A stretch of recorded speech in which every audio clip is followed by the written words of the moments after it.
Hi folks, it's Kim from Papery Petals. How are you? So today I am here to show you a quick canvas that I made tonight, or I'm in the process of making, and also to talk to you about inspiration and finding inspiration. A couple weeks ago went away with my husband to celebrate his 50th birthday, and we found this funky little art store up in North Conway and New Hampshire. And they had some great pieces, and I took some pictures while I was there. Some of it was a little more like real modern art, not stuff that probably speaks too much to me as far as being metalwork and things like that. But it was amazing stuff. And what I came home with on a lot of the pieces was that I liked some of the colors or the contrast of colors, and sometimes some of the shapes. So this was a piece, I don't know if you can see this, that has some painting in the background, and then there's these metal birds in a tree that's cut out and overlaid on top of the painting. And I loved it. I thought it was gorgeous. Again, probably not something I would personally buy and hang up in my house, but what I liked about it was the teal and the white, kind of a little bit of a yellow-brown in the background, and then this silhouette of the dark brown of the metal on top. I thought that was really cool. So what I wanted to do, and this is what I do a lot of times when I'm looking for inspiration, is not try to recreate this because I can't, and this is another artist, and I don't want to copy, exactly another artist's work, but what can I take from this piece that I really like and make it my own? So I didn't record the background that I made here, and mostly because it was just me putting paint down, but I wanted to show you some of the techniques that I did. So what I have, sorry I'm going away here for a second, a little bit further from the camera so I can show you this. So I bought these for the store, and it's just these canvases. This is from Dick Blick. It's just a canvas board. So this is a great tool to use if you're making something, maybe you want to try something out. You don't want to put it on a great big canvas. This is a really inexpensive way to try things out. Not on your journal page. You could hang it if you wanted to. You could frame this with a mat behind it if you wanted to. Or take what you did and then recreate it in a bigger piece or on a thicker canvas. So that's what I started with, and all I did to begin was put down some Paper Artsy paints, and I love these because they have a nice chalk matte finish. This is Beach Hut and Guacamole, and I just took a wide brush and spread that all over the canvas. You can see here what I've done so far, and this is not finished, but so you can see the Beach Hut and the Guacamole. I just spread it around, mixed it together a little bit. And then the piece, my inspiration piece that I really liked, did have some white in the background. So I have this new stencil from Donna Downey. I love it. It's you're going to ask me for the name, and I don't remember what the name of it is. It's not written on here, and I've already thrown it to packaging. Hold on, I lied. It's called Changes. So you can buy this on Donna's, right on from her shop on her website. And I just, oh my gosh, this has got to be one of my favorite background designs. So I really like that, and all I did was put that down and apply some plain white paint using a, what are these things called? Cut and dry foam. Great stuff to put on. So I really like that, but the white is very stark for me, too stark. And so I kind of wanted that white peeping through the background a little bit, but not so much as this. So I'm going to show you how I did this on the top because I want to actually recreate that on the bottom piece so that I've got this yellow ochre coming from both sides, and really just the middle here is a little bit of this peeking through because I love this. I like how the yellow ochre has covered up some of that white. Some of it is stark, but a lot of it is faded back a little bit. So this is golden yellow ochre. It is a transparent color. I know that because they put these little lines on the front of the bottles, and they put a swipe of color across it, and if I can see through it, then there you go. It's transparent. Where you can see on the Guacamole here, it's opaque. And what I like about the golden paints is that they are thinner paint, thinner acrylic, and they water down really easily with water. Water down with water. So I'm putting a decent amount out here on my craft sheet. And I've got a wide brush because I'm going to do this all the way across. And I'm just going to pick up some of this paint, and hopefully you can see this, and I'm going to dab it across. All the way across, maybe some thicker areas in some spots, not so thick in others. Okay? And then here's where the fun begins. And then I'm going to take a water bottle, and hopefully this is coming across okay, and I'm holding fairly close to that paint so that it gets, oh, it's so nice. And I'm just going to run that down my piece. Now I find a lot of times, and this is what I ended up doing, I picked up some of that watered down paint that fell down off the canvas. And I think I'm going to do a little bit more because I don't like when the paint gets too gloppy up at the top. And so what I ended up doing was really running it down the sides, letting it run down, and then I get this pooling of all this liquid stuff up here.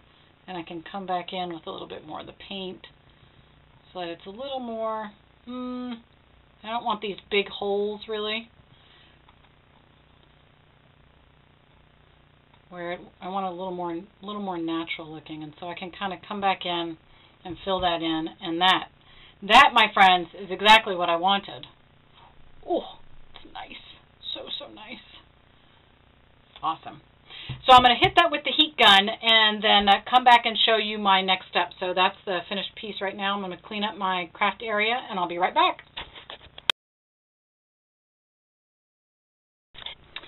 Okay, I'm back. So my canvas is drying. It's just about dry. And I wanted to talk a little bit more about that brown overlay that was on my inspiration piece. I kind of went around and around about it.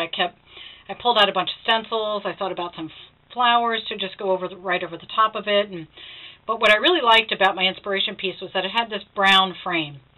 And I couldn't really, I was having a hard time thinking, how am I going to do a nice looking brown frame directly on top of my canvas?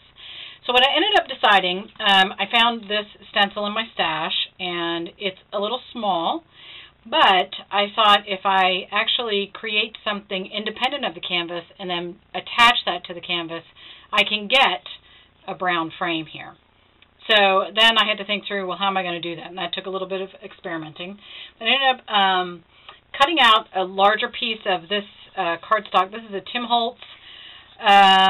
It's a craft sheet, but it has this already embossed area. And what I did on my larger piece was just take Gathered Twigs ink and a blending tool, and I went over the entire piece that I cut out, which I cut out to the size of this stencil. So I'm not going to do the whole piece here, but this is basically what I did, and I got this nice dark brown rich color. And then, of course, I really like that you can still see the text a little bit, and then you have these embossed areas. And then I tried to decide what was I going to do with the faces. So I came up with a bunch of different options, and this took a little bit of experimenting.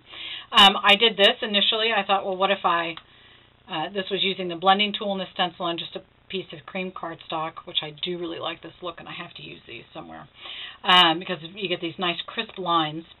I thought, well, okay, I'll take these, the four faces, I'll cut them out in the cream cardstock and attach them. But kind of made me think more of something I might see on a card, not really mixed media canvas. It was almost too clean. So what I ended up doing, and I'll show you how I did that, was taking another piece of this embossed text cardstock.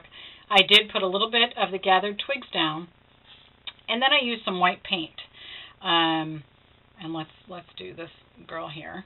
So I took some white paint, acrylic paint, again with my little cut and dry foam, and I just put a little bit of the paint, and I don't want it too wet of the foam. Put a little bit of the paint out on my craft sheet, and what's going to happen is, because I put a little bit of the Distress ink down, and the Distress ink reacts with water, it is going to darken up this white. It's not going to stay real stark white, because the paint is going to mix with the Distress ink, and you're going to get that, which I liked. I didn't want it super, super white. And the paint, sometimes paint, even if you try to be really careful, I find the paint, when you have these thin lines like this, can be a little globby. That wasn't too bad. So I ended up with that. And then I had to do a little bit more, of course. So let's dry that. That should dry pretty quickly. Put the rest of my paint back in my bin there. And this kind of reminds me of something that Julie Balzer does, which I like. She'll draw these faces. A lot of times she'll draw them in black, nice big black line, and then she goes back over it with a white gel pen, and I really like the look of it. So I thought, well, why don't I do the opposite with this one? So I've got my white, And I thought, let me go over it with black pen. And I'm going to say this, and then I'm going to say, hey, what happened to my, there we go. So I'm using a football pen, which works really well. It's got, the ink flows wonderfully, and it works well when you're working with acrylic paints. And all I did was go back over and trace those lines in with the black football. And you'll see when I do that, that the lines pop out a little bit more.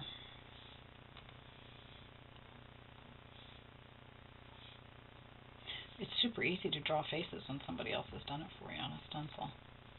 Love that. And I didn't, I wasn't super obsessed with being real perfect with the lines. But you can see that that jumps out a little bit more when you do that. And then, of course, I wasn't content to just be done with that. Done with tracing, because it's still a little white. So I cut out each of my 4 faces.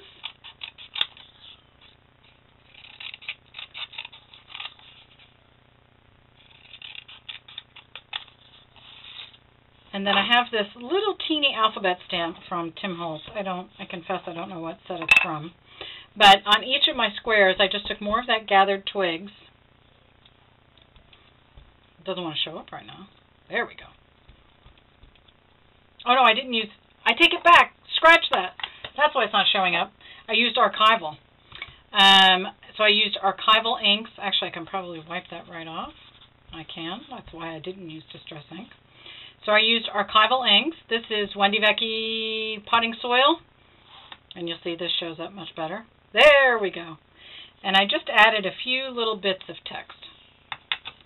So if you want to go over acrylic paints, don't use Distress ink. Use the archivals, because that'll show up really well, and then once it's heat set, it will be permanent. And then the last thing that I did on my 4 faces was to add a little saying with a thin line marker. This is a Microperm. I don't even know who makes this. Sakura. And I added a sentiment under each of, and I just followed along on their eyes. So they each have a little sentiment on their face. Very fun. Then I backed it with some cardstock, and I will show you the finished piece of the 4 faces. So these are the 4 faces, each one that I did exactly the same way as that. I just have some black cardstock here, and I actually even did the framing a little bit different. Instead of having these centered right in the center of the black cardstock, I brought them all 4 in towards the center. And then this is that embossed text paper with the gathered twigs ink on top, and that's just been backed on the black cardstock. So now I am going to go finish up my canvas. So this is here, this is going to go here. I'm probably going to add some of these tiny circles just with some Distress ink, probably more of the gathered twigs. So here's tiny circles. I'm probably going to add a little bit of that around in the background, and then I need to finish it off with sentiment and maybe a date. So I'll be back in a second. Bye. Okay, I'm back with my finished piece, and I didn't add too much more to the canvas than what I had before. I did come back with the tiny circles stencil and added some of those small circles all around the canvas. I did use Distress ink for that, which gave me a little bit of a lighter color than an archival would have. You just want to make sure that you heat set it afterwards. And then for my sentiment, which I love, I'm so excited about that, adding black to a piece finishes it off. This is an older Prima stencil. I'm trying to remember what the name of it is. I don't always have their names on the stencils. But it has this large rose pattern, which is really pretty. But what I love is that there are all these sentiments down the side of the stencil. So you could use all of that if you're on a large canvas, or just take parts of it. So you can see what I did was put the Live Beautifully, Dream Passionately here at the bottom, and then use just the word always at the top. And when they're close together like this, you will want to add some scrap paper. For example, when you're doing the always, I had some scrap paper here so that when I was using my blending tool, and I used a black archival ink for this and a blending tool, I didn't have to be really careful about not, picking up any of this portion. So I had everything blocked off so that I could just go ahead and use the word always. So that is it. I attached everything. My 4 faces is popped up a little bit off of the background here with some foam tape, and then I also used foam tape on this square here to pop that up off the canvas. So, does my piece look anything like my inspiration piece? Let's look at that real quick again. It's completely different, which is kind of the goal. You get inspired by something that you see, but not to copy it, but to grab some of the elements that kind of spoke to you when you saw the piece, and that's definitely how I felt. Of course, my camera doesn't want to behave. There we go. So my piece started out, these dark silhouette birds over kind of this light blue, tealish, brown and white background. So what my piece ends up with is this kind of teal green in the background, a little bit of white showing through, some of this yellow ochre versus the brown, and then I end up with this brown frame, which is one of the elements that I really liked in my inspiration piece. So you can find inspiration all around you. Take a look, bring your camera, take photos, and then when you're trying to come up with something on your own time in your studio, you can draw on some of the, the specific elements in a piece that speaks to you, and then you can use that when you go forward and create your art. So have fun. Hope you enjoyed today's video. Take care.